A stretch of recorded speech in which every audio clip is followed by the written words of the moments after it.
Welcome, fellow seekers of wisdom, to a journey that transcends boundaries and bridges cultures. Today, we're delving into the profound philosophy of karma yoga, the path of action, a timeless concept from the heart of India's ancient wisdom. It's a path to spiritual awakening that's relevant no matter where you are in the world. To kick things off, let me share an enchanting story that'll captivate your imagination and set the tone for our exploration of karma yoga. In the distant past, there lived a wise sage named Narada.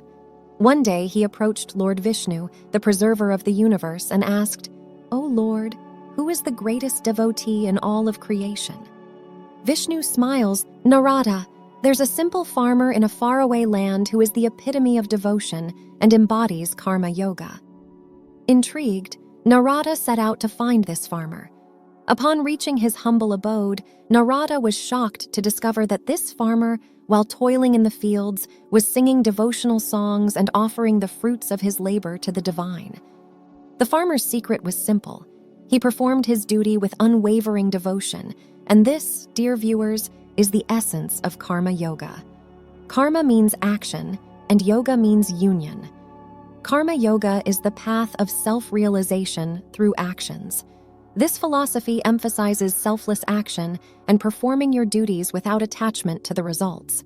It's about realizing that every action has consequences, and by acting with purity of intention, we can elevate our consciousness. Let's explore another captivating story that illustrates the essence of karma yoga. In ancient India, during the time of the Mahabharata, there was a great warrior named Arjuna. He was renowned for his archery skills and was a central character in the epic battle of Kurukshetra. As the battle was about to begin, Arjuna was filled with doubt and conflict. He saw his own family and friends on the opposing side of the battlefield, and he hesitated. His heart was heavy with moral dilemmas, and he turned to his charioteer, Lord Krishna, for guidance. It was on this battlefield that Lord Krishna imparted the teachings of karma yoga to Arjuna. He emphasized the importance of performing his duty as a warrior without attachment to the outcome. This story beautifully illustrates the core principle of karma yoga, performing one's duty selflessly without attachment to the results.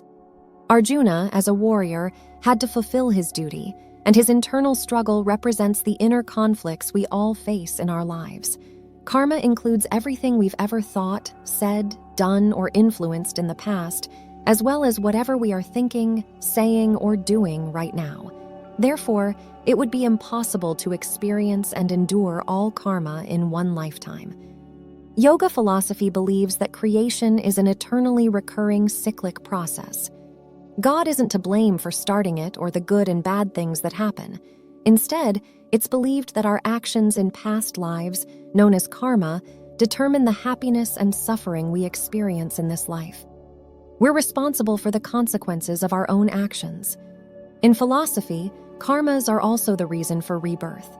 When we are practicing karmas with a desire or a motive, we will get the consequence of that karma. However, when we start practicing karmas without any motives or desires, we burn the seed of karmas in this life, only achieving the highest goal of self-realization and breaking out of the cycle of birth, death, and rebirth. Now let's see how the sacred texts elaborate different types of karma.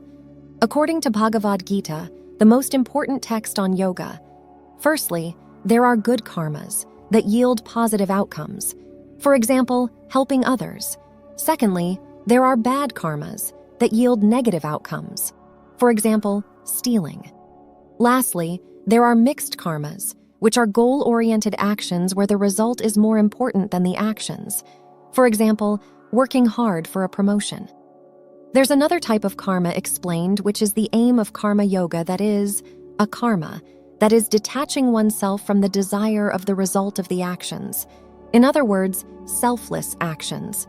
For example, dedicating your life to others' welfare. In Bhagavad Gita, perfection in action is called karma yoga. Renouncing the attachment, one should remain balanced in success and failure, respect and disrespect. That person becomes a karma yogi. Karma yoga focuses primarily on the path of selfless service, which is called nishkama karma. It teaches us that true liberation comes when we perform our duties with love, compassion, and dedication without expecting anything in return. According to the text Vedanta Sara, there are 6 different types of karmas.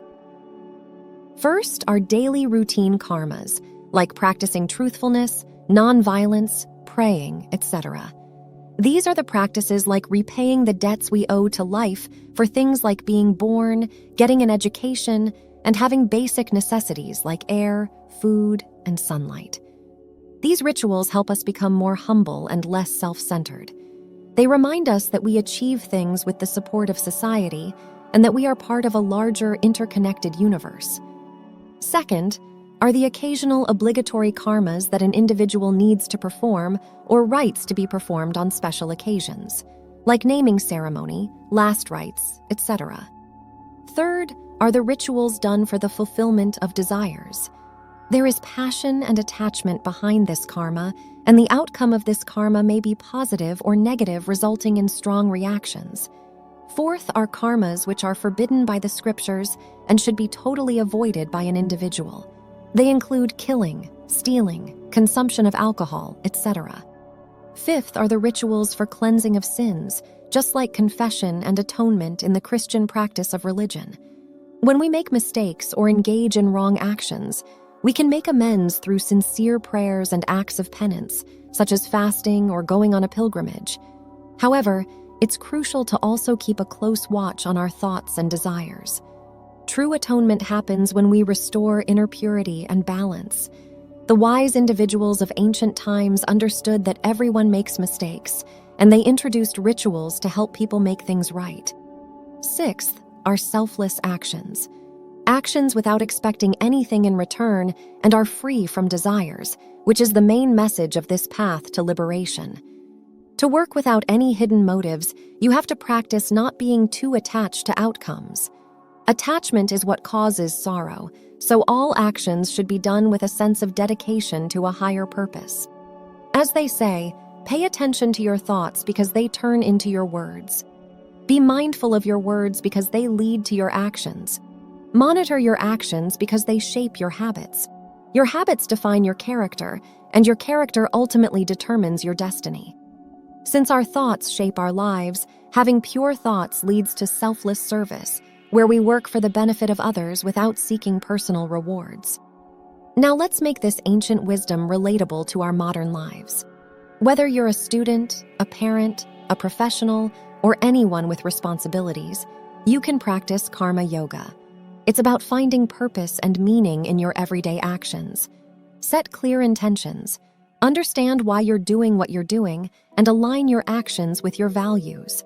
Offer your efforts to a higher cause. Dedicate your actions to something greater than yourself, whether it's a cause, a community, or the universe. Let go of the results. Remember that you can control your actions, but not the outcomes. Release attachment to success or failure. You can also adopt certain attitudes while performing actions to help you in your journey. Believe that everything happens according to God's plan and will. See yourself as a tool or instrument through which God works. Offer your actions and their results to the Lord, letting go of personal desires. Witness your thoughts without attachment, recognizing you are not just your thoughts. Understand that your true self is beyond action, and you're not the sole doer.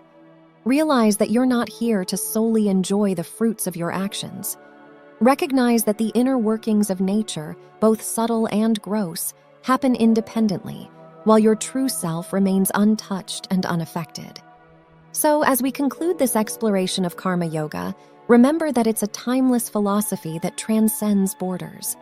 It's a reminder that the path to spiritual growth and fulfillment can be found in our daily lives, no matter where we are. That's all for this video. Hope you found the video interesting and meaningful. If you have any questions, doubts, or suggestions regarding this video, feel free to comment below. If you liked the video, please give it a thumbs up. If you're new here, don't forget to hit that subscribe button and ring the notification bell so you never miss out on our spiritual journey together. Share this video so that we can spread this information to the maximum people. I'll see you in the next video. Stay safe, stay sattvic.